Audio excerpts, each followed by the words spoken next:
Welcome to topic 4402.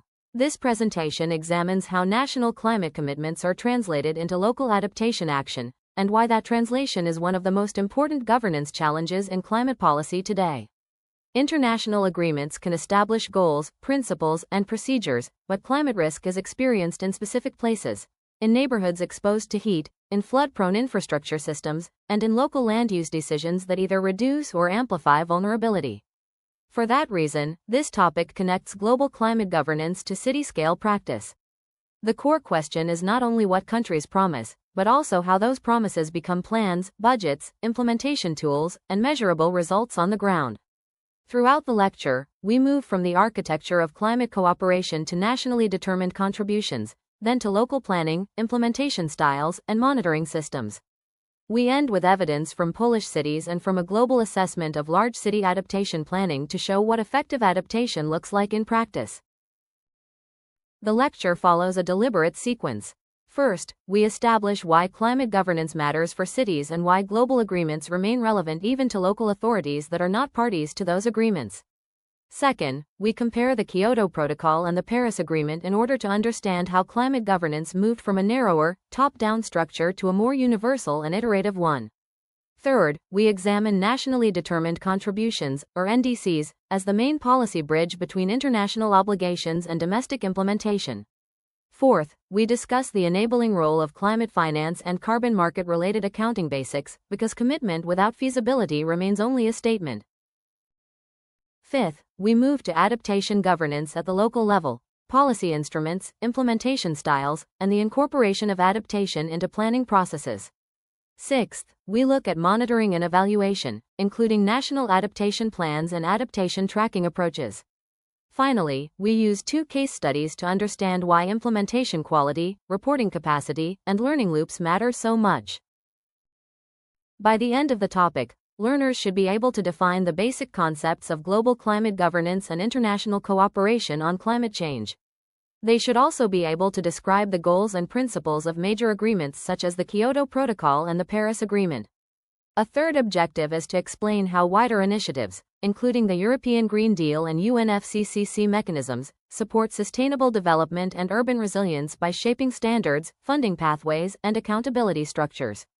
A fourth objective is to identify the role of climate finance, carbon markets, and NDCs in achieving climate targets. Finally, the topic is designed to strengthen awareness of global environmental responsibility and the need for collaborative action. These objectives are important because climate adaptation is not purely technical. It is political, institutional, and ethical. It depends on who is responsible, who has resources, how evidence is generated, and whether different levels of government can coordinate effectively over time. Global climate governance can be understood as the system of rules, institutions, processes, and actors that organize responses to climate change across scales. At its core, climate change is a collective action problem involving a global public good. No single jurisdiction can solve it alone, yet costs, capacities, and responsibilities are unevenly distributed. That is why governance debates include questions of fairness, responsibility, and support. A second key idea is that climate governance is not only about mitigation. Adaptation, loss and damage, resilience, and just transitions are also central parts of the policy landscape. A third key idea is accountability. Commitments must be made transparent, reported, and revised over time. Important actors include the UNFCCC and its decision-making bodies, scientific institutions such as the IPCC, national governments that submit NDCs and prepare national adaptation plans, and local governments that operate critical delivery levers such as land use regulation, infrastructure management, and emergency planning. Cities matter because they often convert abstract commitments into operational measures. The evolution from Kyoto to Paris marks a major shift in how the international community organizes climate cooperation. The Kyoto Protocol was important because it introduced binding emission targets for Annex I countries and created market mechanisms such as the Clean Development Mechanism. However, its structure reflected a divided world in which a subset of countries carried formal target obligations. The Paris Agreement retained the logic of cooperation but moved toward universal participation. Instead of assigning a single negotiated target structure, Paris requires all parties to prepare, communicate, and maintain nationally determined contributions. It also established a recurring cycle in which commitments are implemented, reported, collectively reviewed through the global stocktake, and then strengthened. This matters because the Paris model is more flexible, more inclusive, and better suited to linking international rules with domestic planning. It also gives adaptation greater prominence. The result is a governance architecture built less around one-off target assignment and more around iterative ambition, transparency, and collective learning. Climate governance does not stop at the UNFCCC.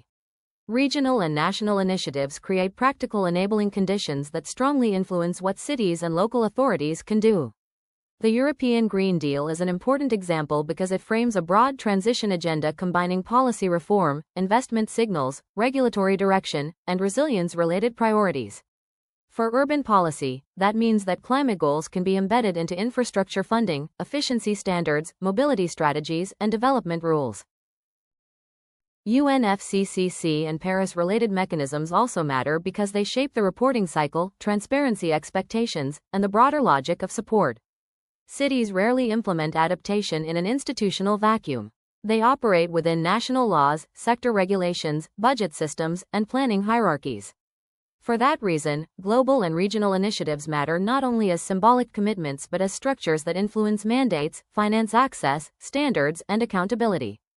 A local authority may not be a treaty party, but it is often the level where resilience succeeds or fails, so the enabling environment created above it is highly consequential. A useful way to understand the Paris Agreement is to see it as a cycle of ambition. Countries submit or update NDCs, implement them domestically, report through transparency arrangements, and then participate in the global stocktake. The purpose of that cycle is not only to record what has happened but to increase ambition over time. Adaptation, finance, capacity building, and technology support all cut across this cycle. This architecture matters for local adaptation because it turns climate policy into an iterative governance process rather than a static document. Countries are expected to learn, revise, and improve. Cities and regions become relevant because they can provide evidence about delivery, barriers, and successful practices that should shape future NDCs, future national adaptation plans, and future investment decisions. The cycle also helps explain why monitoring and implementation matter so much. A commitment only strengthens the system if it is connected to evidence, feedback, and revision. That is why transparency is not simply a reporting burden, it is a design feature meant to support better action over time. Nationally determined contributions are the main interface between the global climate regime and domestic action. Although they are often associated first with mitigation, many NDCs also include adaptation priorities, implementation needs, and requests for finance, technology, or capacity support. This makes them more than target statements. They are strategic policy documents that signal how countries frame climate priorities, how ambitious they intend to be, and what support they consider necessary for delivery. In practice, the quality of an NDC depends on coherence. National commitments need to align with laws, budgets, sector strategies, and local planning systems. They also need to connect with national adaptation plans, because adaptation requires more than general intent. It requires priorities, responsibilities, and pathways for implementation. NDCs therefore matter for cities in at least two ways. First, they shape expectations and policy direction. Second, they can influence whether local governments receive mandates, guidance, resources, and legitimacy to act. Without that vertical coherence, the bridge from international commitment to local delivery remains weak. Climate policy becomes meaningful only when there are realistic pathways for implementation. That is why climate finance matters. Adaptation and mitigation measures often rely on a combination of domestic public budgets, international public finance, and private co-financing. Accessing these resources usually requires more than a compelling policy statement. It requires project pipelines, institutional readiness, safeguards, procurement, and monitoring or reporting capacity. For cities, this is especially important because local authorities may depend on national frameworks to blend or access finance. Carbon pricing and carbon markets are also relevant, even in a lecture centered on adaptation, because they affect the broader climate policy environment and shape how countries discuss cost, support, accounting, and credibility. Under Article 6 of the Paris Agreement, cooperative approaches and mechanisms are possible, but their integrity depends on strong measurement, reporting, and verification. Double counting, additionality, and permanence concerns are not abstract technical details, they affect whether climate actions are credible. In short, finance and accounting capacity help determine whether commitments remain aspirational or become actionable. Multi-level governance is the idea that climate action is distributed across interconnected levels rather than contained at a single scale. Global agreements establish broad rules and expectations. National governments translate those into NDCs, national adaptation plans, laws, budgets, and sector policies. Local governments then work through delivery levers such as land use planning, infrastructure standards, urban services, risk management, and project implementation. Communities and local organizations often determine whether measures are accepted, maintained, and socially legitimate. This layered structure explains why implementation can stall even when commitments look strong on paper. A country may publish an ambitious adaptation priority, but if local authorities lack planning authority, technical capacity, fiscal space, or interdepartmental coordination, the measure may not move forward. Conversely, innovative cities can demonstrate effective practices that should inform higher-level strategy. Topic 4402 therefore treats local governments as central implementation actors rather than peripheral stakeholders. They may not control treaty negotiations, but they often control the built environment, services, and public investments through which adaptation becomes visible and meaningful. Research on local adaptation shows that cities do not all implement policy in the same way. Their implementation styles vary depending on institutional capacity, political priorities, administrative traditions, and the national context in which they operate. A city may rely heavily on regulatory tools such as building codes, zoning rules, or floodplain controls. Another may emphasize fiscal instruments, including grants, incentives, procurement rules, or municipal budget allocations. Others may prioritize information and planning tools such as risk assessments, adaptation strategies, design guidelines, and planning frameworks. Collaborative and voluntary instruments also matter, especially where local legitimacy, experimentation, or stakeholder buy-in are important. Partnerships, pilot projects, and community programs can play a major role in building adaptive capacity. The lesson here is that adaptation is not a single policy tool. It is usually implemented through a portfolio. That portfolio needs to fit the problem, the institutional setting, and the available resources. Understanding implementation styles helps explain why similar climate commitments can produce very different local outcomes. Mainstreaming adaptation into local plans is one of the most practical and difficult parts of climate governance. It means moving beyond a separate climate strategy and embedding adaptation into land use decisions, development rules, infrastructure choices, and municipal procedures. The literature in topic 4402 identifies several enabling conditions. Local awareness of specific climate risks is crucial because adaptation becomes easier to prioritize when impacts are already visible or institutionally recognized. A second enabler is the existence of an adaptation strategy or knowledge base that planners can draw on. A third is a planning process flexible enough to incorporate new evidence and to involve multiple departments, since adaptation rarely fits within a single administrative silo. But barriers remain persistent. Adaptation may be crowded out by short-term economic or political pressures. Climate change may still be treated as only an environmental issue rather than a spatial, social, and infrastructural challenge. Smaller municipalities may face especially strong capacity constraints. The central lesson is that mainstreaming is an institutional translation process, not just a technical insertion of new text into a planning document. One of the hardest questions in adaptation policy is deceptively simple. Are we actually adapting? Plans, strategies, declarations, funding announcements do not automatically prove that meaningful adaptation is happening. The literature tracking approach highlighted in topic 4402 responds to this challenge by systematically examining peer-reviewed evidence on reported adaptation actions. It asks what systems or sectors are being addressed, what hazards are involved, what measures are being taken, which actors are involved, and what kinds of outcomes are being described. This approach is valuable because it helps distinguish between intention, implementation, and evidence of effect. It also reveals important gaps. Some sectors or regions may be overrepresented in published accounts, while others remain underreported. Reported action does not necessarily equal effective action, but systematic tracking can still generate a more grounded picture than policy rhetoric alone. For students of climate governance, the key lesson is that adaptation assessment requires methodological care. We need categories, indicators, and evidence standards if we want to understand what is really changing on the ground. Monitoring and evaluation are central because they separate implementation from mere intention. National adaptation plans are often presented as strategic milestones, but their value depends on whether there are systems for tracking delivery, outputs, outcomes, and learning. Topic 4402 emphasizes that many countries still lack evidence-based systems for monitoring NAP implementation. This is a serious governance gap. Without indicators, baselines, roles, reporting products, and feedback loops, it becomes difficult to know whether actions were delivered, whether resources were used effectively, or whether the plan should be revised. Monitoring is not simply about collecting data. It is about structuring institutional learning. Good M&E systems identify who collects information, who reviews it, how evidence is synthesized, and how findings influence budgeting and policy revision. This also affects finance credibility.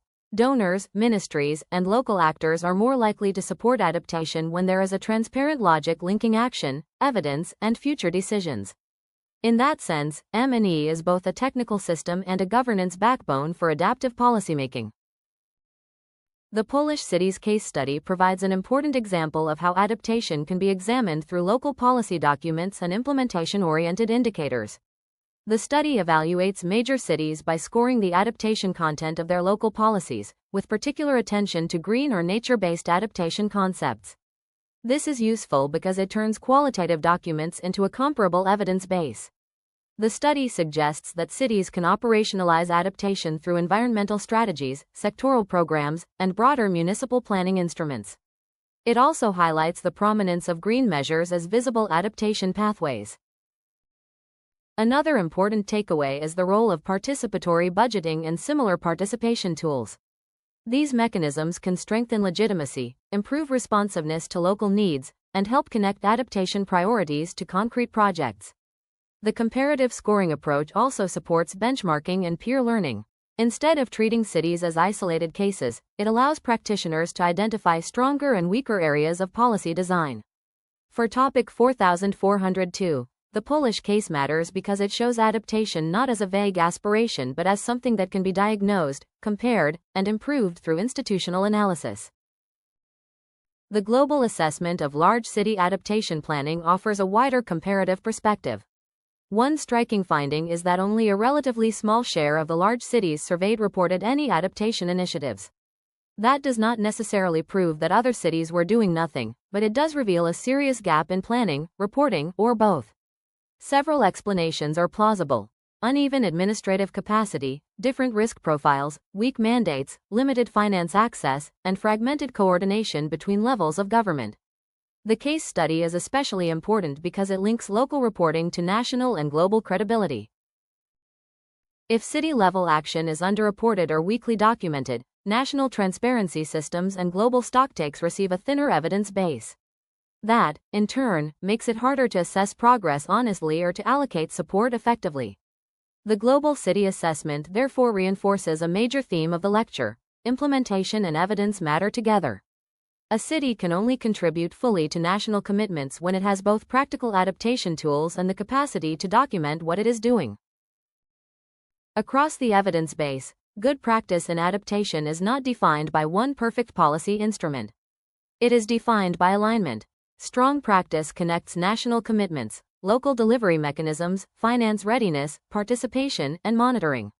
One aspect of good practice is plan integration. Adaptation measures are embedded in statutory plans and translated into land use rules, infrastructure standards, or service priorities. A second aspect is instrument mix. Cities are more likely to succeed when they combine regulatory, fiscal, informational, and collaborative tools rather than relying on only one type of intervention. A third aspect is participation and legitimacy, because adaptation choices affect communities differently and often require public trust. Finance readiness is also essential. Good practice clarifies costs, sequencing, and responsibilities so that adaptation needs become fundable pipelines rather than general aspirations.